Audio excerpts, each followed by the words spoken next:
This video contains spoilers for The Owl House. Okay, so admission time. I completely spaced on the series back in 2020 during lockdown. The Owl House was, to me, another show that you guys were begging me to watch, telling me how good it was, and wanted me to make a video about this show. And as much as I wanted to tell you the truth, I watched the first episode during the lockdown in 2020, and maybe it just was oversold to me at the time, but I didn't get why The Owl House was such a big deal. Okay, I get it now.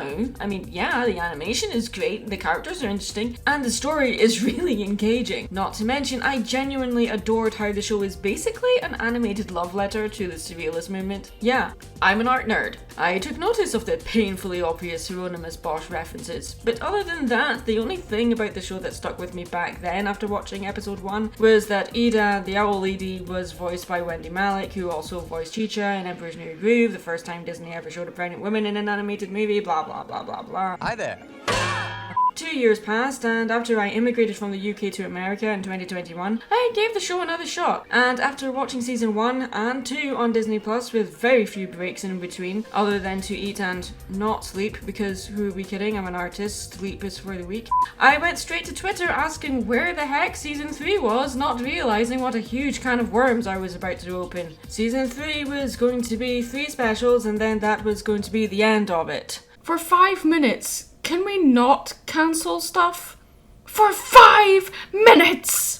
Dana Terrace, the creator of the show, set out to make a series that was the full spectrum of emotions, fantastical creatures, and genuinely scary things. She loved being scared as a kid and wanted to balance the horror with comedy and heartfelt moments, describing the magic elements of the show as a framing device for the more grounded emotional stories featured in the series. I also loved being scared as a kid, but since I grew up in a very strict and religious household, a lot of legit horror was banned. You know what else was banned? Anything with witchcraft in it. You know what has a lot of witchcraft in it?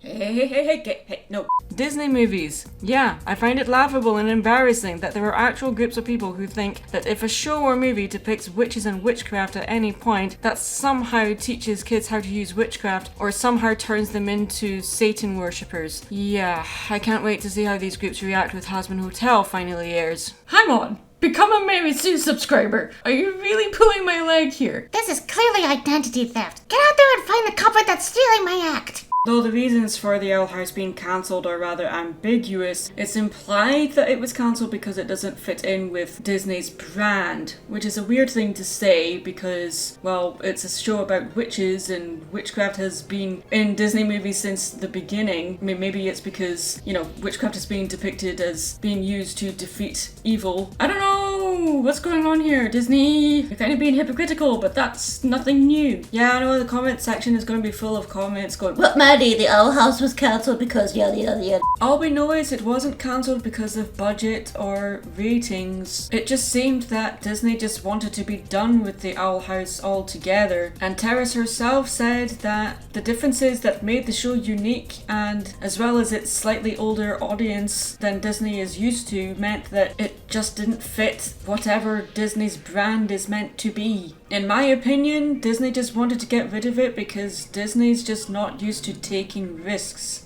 And The Owl House is a pretty risky show for them. Which is kind of funny because one of Walt Disney's most famous quotes actually has him say, "I dream, I test my dreams against my beliefs, I dare to take risks." Hey Disney, what happened with that? Even if The Owl House wasn't cancelled, it almost feels a shame that this is a Disney show because to me, Disney is what's holding this show back from just diving headfirst into this surreal Bosch style tone. Disney isn't exactly known for being edgy. It's also not known for taking many chances when it comes to new animated content. Gravity Falls, for instance, suffered from the restrictions placed on it by Disney, and though Gravity Falls doesn't hold back its punches from its horror elements, to me, Disney just isn't the right company to be behind a show like The Owl House or Gravity Falls for that matter. I'm not sure what it is exactly, but either Disney needs to let go of its outdated and frankly bigoted legacy, or simply allow the creative freedom that people like Hirsch and Terrace crave. Terrace is the third woman to create a series for Disney after Pepper Ann with Sue Rose and Star vs. the Forces of Evil with Darren Nefke. And I remember enjoying Pepper Ann as a kid, but I only recently finished Star vs. the Forces of Evil. And on a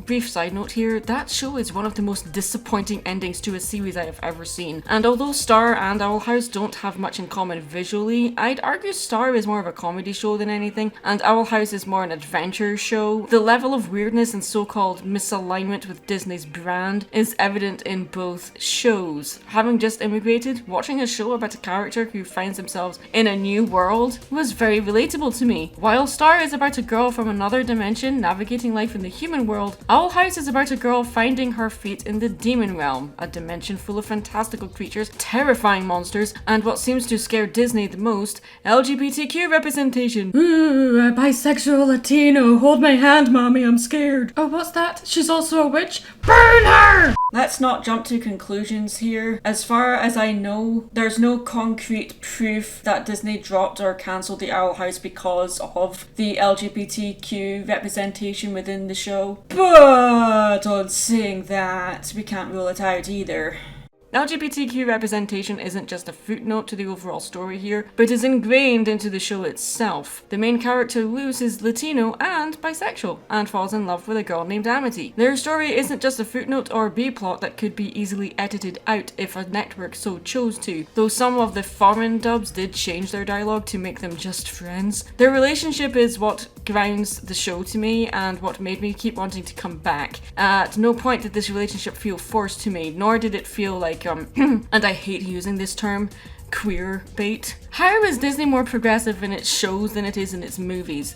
You know, Disney has this thing where it will try to represent an LGBTQ character but never actually fully commits to it and never shows them being romantic with their partner. You know, I'm looking at you, Strange World. Kiss him, damn it. Or they'll say that this character is the first gay character to be featured in a Disney movie. You know, that one-eyed Cyclops who was in Onward and has about 3 lines in it. Owl House does have Disney's first gender fluid character though. Rain, who is Ida's love interest. This is how you do representation. Actually have them in the show or movie for more than 5 minutes and have them center stage and integral to the main characters and show their romantic interests actually showing said romantic interest. The Owl House is a show that has grown to mean a lot to me due to it being about people who simply want to be understood and accepted for who they are. And I've always felt like a bit of a freak and an outcast, so this show really appeals to me. But it also feels like it's been snatched away before it was given a fair chance to finish its story properly, and is now frantically trying to pick up the pieces and get its story out there. There is a lot more to unpack here, and once the final episode airs, I hope to talk about the show in a little more depth and focus on the story and characters more, instead of just how the industry has handled it. I'm Mad Munchkin. Stay creative.